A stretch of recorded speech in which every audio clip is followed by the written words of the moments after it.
Well, there's not a lot to report, but I hadn't been out to Glenturret for quite some time, so I thought I'll pop out. But look at it. I mean, it's high summer and it's not a bloody car in sight. And damn restaurant that it's meant to be so popular for, I think it does all right at lunchtime at £200 a head, but I don't think people can afford £600 for dinner in this period of austerity.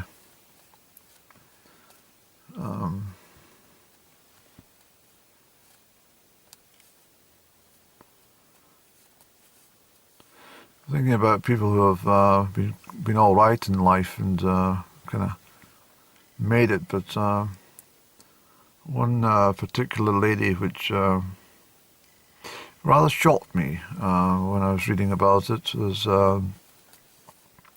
let me get this right, Coco Chanel. I'm sure you've all heard the Chanel products. But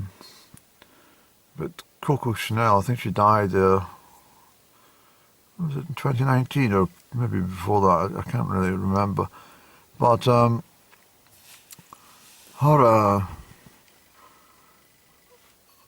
background was that, I mean, she's an elderly lady, of course, but when the family set out on the journey, well, she did at least, she didn't have any financial backing. And she was so eager to get her fashion out into the bigger, wider world that she was, like many people, ended up being ripped off. I'm talking back in the, I think, 1930s or 1940s, 1930s, I think. I'm sure the family name that stepped in to assist her financially were the Vortimers or something.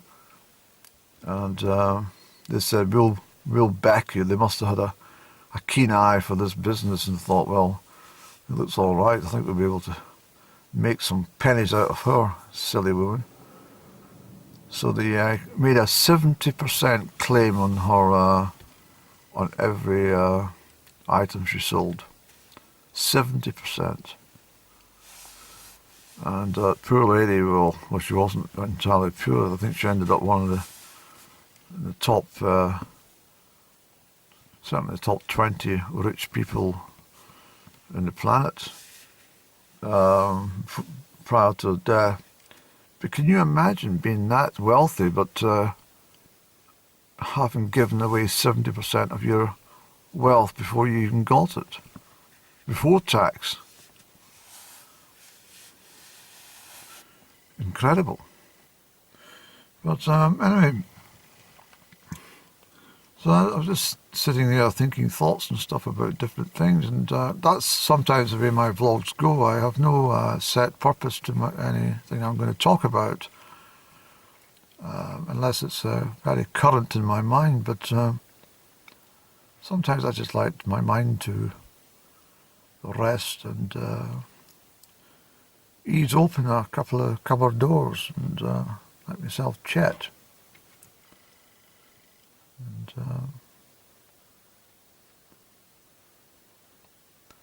let me ponder a moment. And I mean, what time is it, Andy? I mean, you've no idea, have you? It's not even 8 o'clock. Look how damn dark it is. It's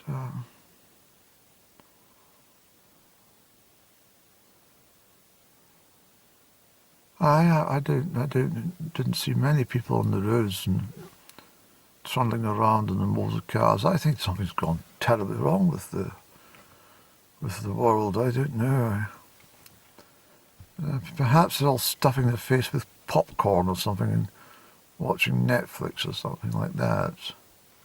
I don't know. I don't know what people do.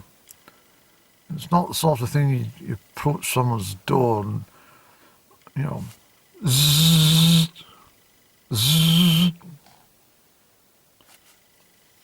Yes? Can I help you?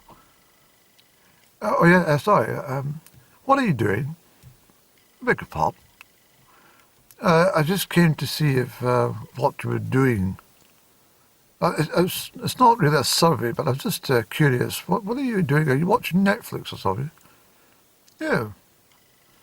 Yeah, I'm knitting. I'm knitting. What has it got to do with you, what I'm doing? No, that's okay. If you're knitting, fine. Thank you very much. Anyhow, just what your neighbour's up to. Or you could phone someone and say, sorry to bother you, but I couldn't help thinking about what's happening in your part of the world. What exactly are you up to at this time of night, please? Who is this? Oh, just tell them who you are, just explain the situation that you're not really conducting a survey as such, but you're just interested. And well, I'm listening to Radio 4, and I don't want to be disturbed because it was a very interesting part of the programme. It was about trigonometry, and I was rather enjoying it. Oh well, dash back. I'm terribly sorry, but thank you very much for answering my question. But and if somebody phoned me or maybe knocked on my door and said, "Hiya, what are you up to?" I suppose I would be all right about answering. Even the Jehovah's Witnesses don't come to my door anymore. I mean, that's a big surprise.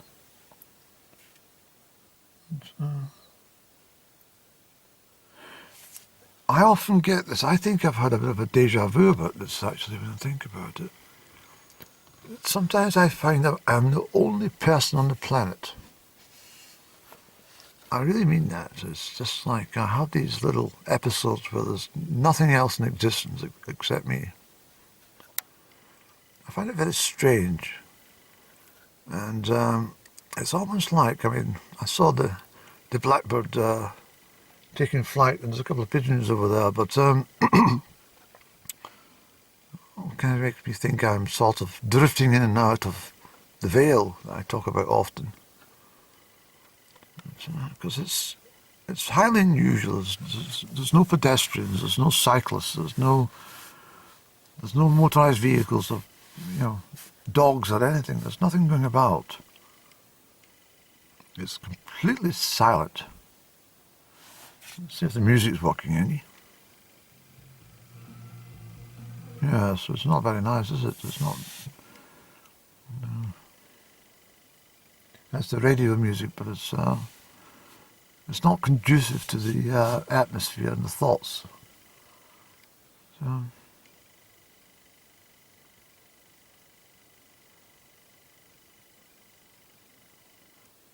But,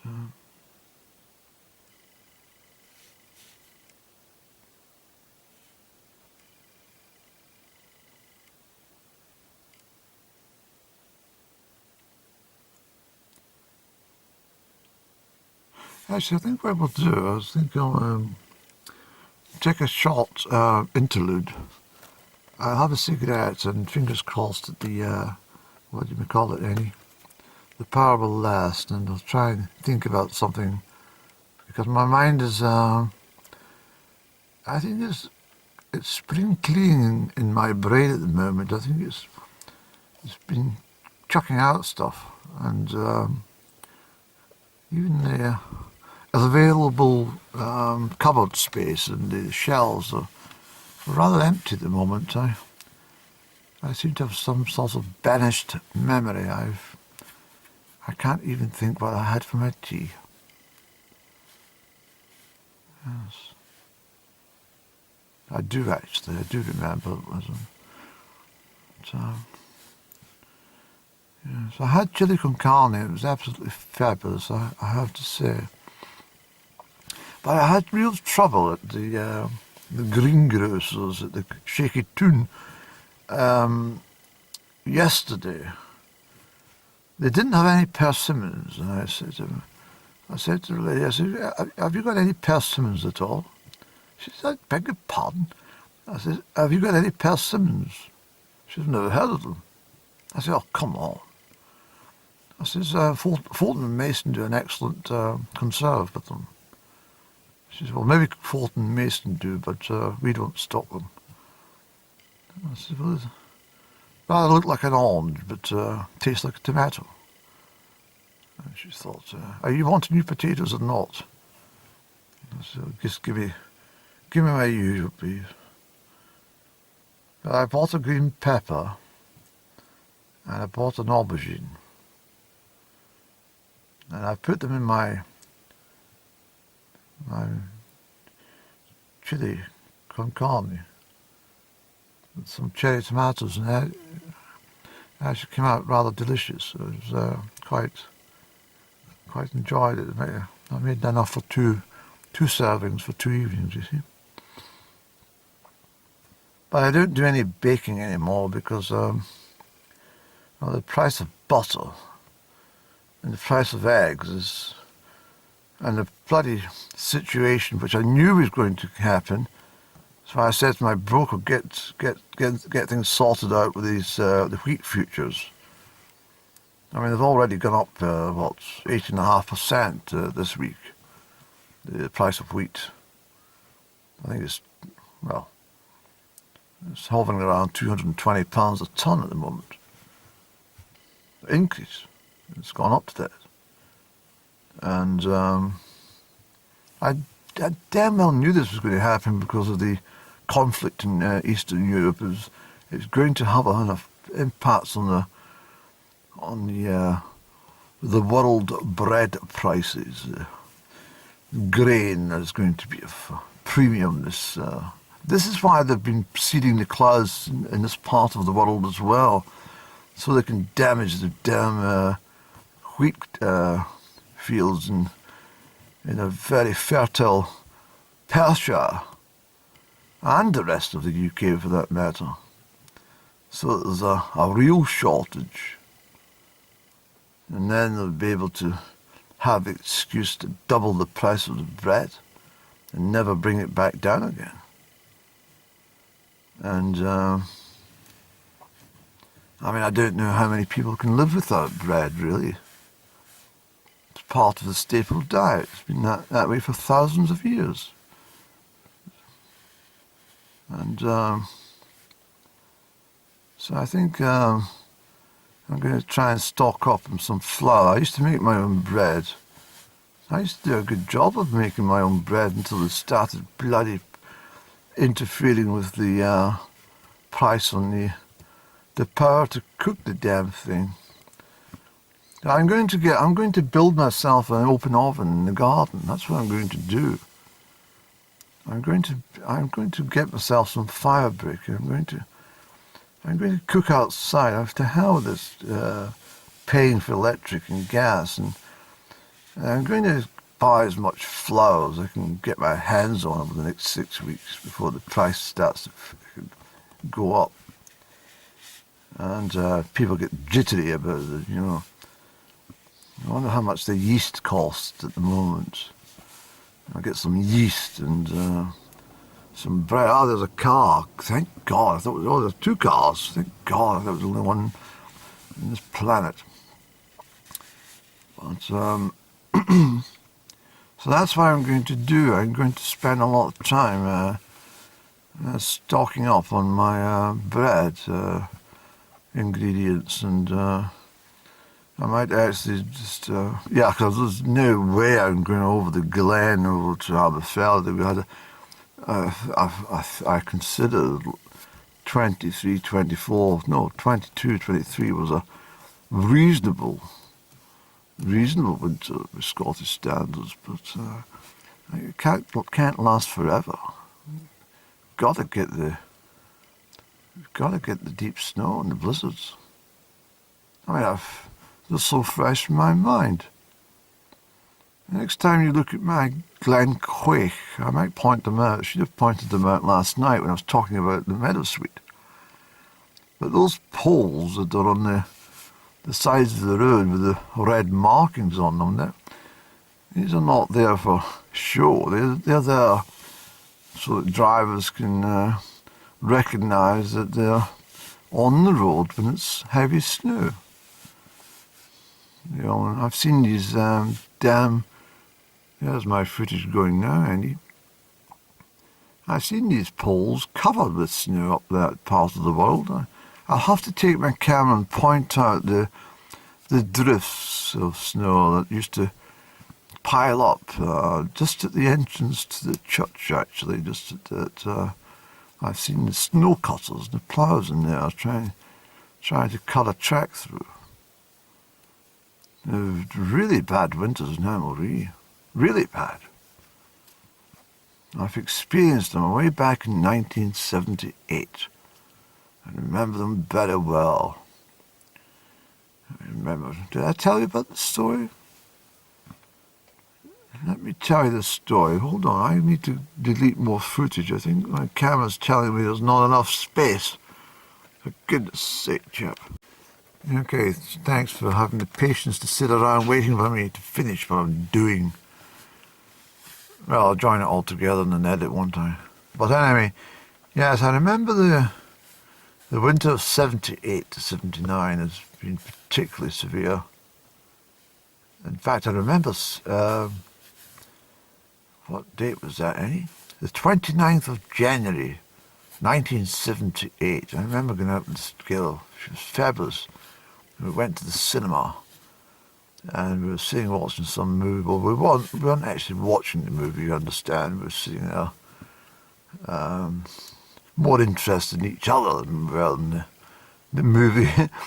But yes, she was a lovely girl. I really liked her. And anyway, when we got into the cinema, things were all right weather-wise, but when we came out, we could hardly walk anywhere. The snow was so damn deep. It was a terrible storm, actually.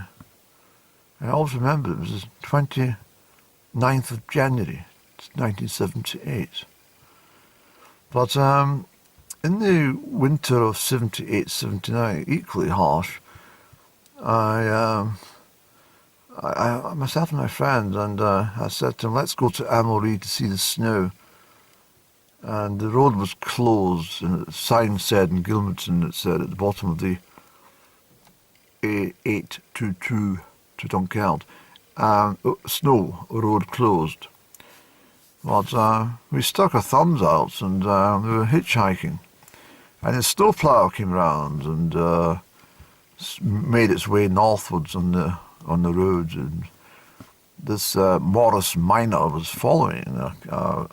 Look up a Morris Minor if you don't know what I'm talking about. It was an old car, and the chap stopped. Where are you going, lads? Hamilree, please. And we jumped in, and he says, where are you heading to? I said, oh, we're up to see the snow. Oh dear, we've plenty in Hamilree, plenty here. And he knew what he was doing, because he followed the snowplough just enough. The snowplough was making headways on the route. And he managed to follow this all the way to Hamilree. And so we got out and was standing outside the Hamilree Hotel, staring around and looking at the big snowfalls. And it was absolutely horrendous, actually, when I think about it. There's that stripy cat down there. Finish the story, Andy. And anyway, my friend says to me, Andy, how are we getting back down the road? Because it's starting to get dark. I said, oh, don't worry, the snowplough man will be coming back. He said, well, what happens if he doesn't stop? I said, well, I don't know. I said, well, he said, I think we're going to be in trouble. We're up here and it's a damn blizzard. It's getting dark. And I said, well, don't worry about it. That's what we came to see. It's wonderful. I was so exhilarated by the whole event. But anyway, I knew this the snowplow chap was going to be turning at the fork between the road to Dunkeld and the one to Aberfeldy. I know he didn't go right over Glenturret. So, given enough time, we saw the lights spreading across the moor, and I thought, hey, he's coming back. This is some time later, of course, but anyway, he was coming back, and we stepped out on the road, and he had no alternative but to stop. We were waving our arms, and he knew my father anyway, and he probably knew my mother, but he said, what are you doing? I says, can we get a lift down to Crieff, please? He says, what are you doing up here? I says, we came to see the snow. He said, was that stupid idiot behind me that you gave you a lift? And she said, yes. She's a damn fool. She said, well, get in, lads, and for goodness sake. I always remember, it was such a thrill, because as we were going down the road, where he hadn't cleared the snow, the snow plough, like this, the way it's sort of angled, well, sort of like that, every time we hit all the snow came right over the windscreen, and we couldn't see a damn thing. And I says to the driver, I said, how do you know where you're going? He says, I don't. I thought, that's very reassuring. And he says, that's what the poles are for. I said, I always wondered what they were for. She says, yes, it keeps us, but he must have drove for about, a good 50, 80 metres without seeing a damn thing. He didn't brake. I didn't remember him braking. It was such a thrill, it really was. Just the angle of the plough just throws the snow off the side of the road into the verge, and it builds up gradually until it's amazing heights, amazing. And then the snow is gathered up, and the wind will howl through and whip it up into great big drifts. But I really liked that event. And anyway, when I got home, I'm sorry to say this, my dear mummy, but she was very cross with me. So when I got home, she said, where have you been, Andrew? I said, I've been a damn wee, Mum. I've been up to see the snow. And she said, you've been in Ellery? And how did you get there, and how did you get back? And I was all busy telling her. I was so sodden right through, actually, with the snow and everything. And she says, you're frozen. I said, no, I'm not. I'm happy as anything, Mum. It's great fun. And I was feeling rather jolly, because all my face was pink and red. And she said, do you like the snow, Andrew? I said, yes. Well, you go and stand outside. And that was my punishment. I had to stand out in the blizzard. This is true. I had to stand out the top steps of my house, the entrance to my house, and I had to stand there. It felt like forever. I better chat. I'm getting rather cold out here, but I remember getting quite hypothermic. And I said, chap and weather. Mummy, can I come back in, please?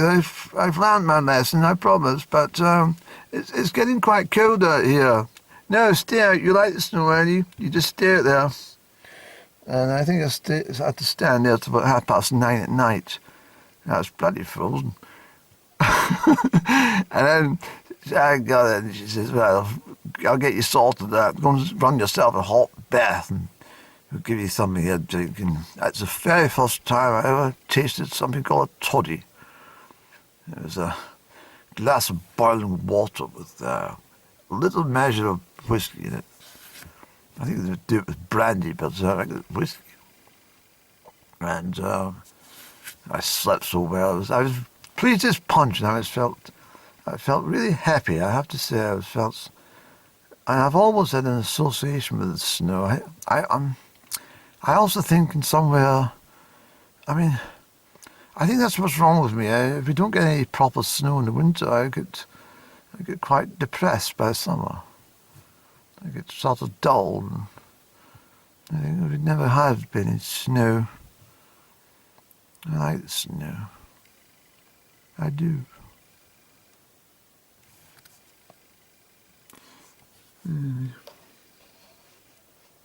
I have so many tales I could tell you. It's fabulous times. Just, of course, nowadays it's not allowed to take in the damn snowplow vehicle. Not allowed in any vehicle now for insurance purposes or something like that. Since no, you can't come in. You're not getting in my vehicle. No, we're not allowed to take you. I'm sorry, I have to leave you stranded in the middle of bloody nowhere. It's better that a couple of young chaps die in the moors than it is to give you a lift 20 miles down the road. Yes, because of insurance. But, anyway. There's another car, so it's not bad, Andy. I'm intrigued about this ginger cat. Andy, let's not make this video too long, otherwise we're going to spoil it for the viewers. There's going to be too much information, and I wonder what the hell you're talking about next. Yes, I think we should stop the video here. Have your cigarette. If you have any chit chat for another subject, do come back again. Yes, please.